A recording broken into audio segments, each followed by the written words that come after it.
जय माता दी। मैं अर्पिता और मैं आप सबका बहुत बहुत स्वागत करती हूँ अपनी नवरात्रि स्पेशल पेरेंटिंग सीरीज में। नवरात्रि के 9 दिन 9 देवियाँ और उन सभी देवियों के दिव्य गुणों से प्रेरित हमारे बच्चों के लिए 9 दिव्य शिक्षाएं जो उनके व्यक्तित्व को गढ़ेंगी और उन्हें भविष्य में सफलता और स्थिरता का वरदान देंगी। नवरात्रि का चौथा दिन समर्पित है माँ कुष्मांडा को। कहा जाता है कि जब सृष्टि में चारों तरफ अंधकार था, जब कहीं भी कुछ भी व्याप्त नहीं था, तब माता कुष्मांडा ने अपनी मुस्कान और तेज से पूरे ब्रह्मांड की रचना की थी। और माँ हमें भी यही शिक्षा देती हैं कि पॉजिटिविटी और क्रिएटिविटी वो रोशनी है जो कितने भी गहरे अंधेरे में ऊर्जा का संचार कर सकती हैं और एक नए जीवन की शुरुआत कर सकती हैं। वैसे ही हमारे जीवन में भी जब अंधकार रूपी टफ टाइम या चैलेंजिंग सिचुएशंस आती हैं, हम भी बहुत कंफ्यूज्ड, फ्रस्ट्रेटेड और होपलेस फील करते हैं। फॉर एग्जाम्पल, जब बच्चे एग्जाम्स की तैयारी करते हैं और अगर एग्जाम पेपर टफ आ जाता है, मार्क्स अच्छे नहीं आ पाते हैं, तो बच्चे होपलेस फील करते हैं। कई बार कुछ अटेम्प्ट्स के बाद भी जब हमारे कॉम्पिटिटिव एग्जाम्स क्रैक नहीं हो पाते हैं, तो बच्चों को लगता है कि अब उनसे नहीं हो पाएगा और वो गिव अप कर देते हैं।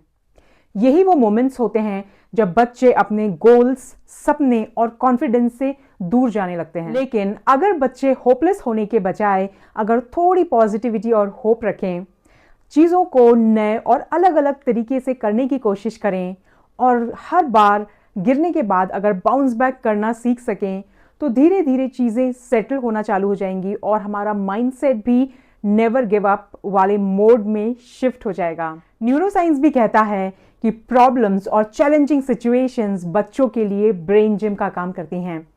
बच्चे जितनी ज़्यादा चैलेंजेस फेस करते हैं, उनका दिमाग उतना फ्लेक्सिबल, क्रिएटिव और स्ट्रांग बनता है। हर बार जब बच्चा बाउंस बैक करता है, तो उनके ब्रेन में लिटरली नए न्यूरल कनेक्शंस बनते हैं जो उन्हें रेजिलिएंट, क्रिएटिव और सॉल्यूशन ओरिएंटेड बनाते हैं। तो बच्चों को पॉजिटिविटी और नेवर गिव अप स्पिरिट सिखाने का सबसे बेहतरीन तरीका है कि उनके छोटे छोटे विन्स सेलिब्रेट करें। बच्चों को सिखाएं कि फेलियर मतलब तुम गलत हो ऐसा नहीं है, बल्कि फेलियर एक अपॉर्चुनिटी होती है किसी भी चीज़ को एक नए तरीके से फिर से ट्राई करने की। फेलियर हमें बताती है कि ये तरीका काम नहीं कर रहा है, हमें किसी नए तरीके से फिर से कोशिश करनी चाहिए। तो इस प्रार्थना के साथ कि माँ कुष्मांडा की ये दिव्य गुण हम अपने और अपने बच्चों के जीवन में उतार सकें। कल मिलेंगे माँ स्कंद माता के साथ। जय माता दी।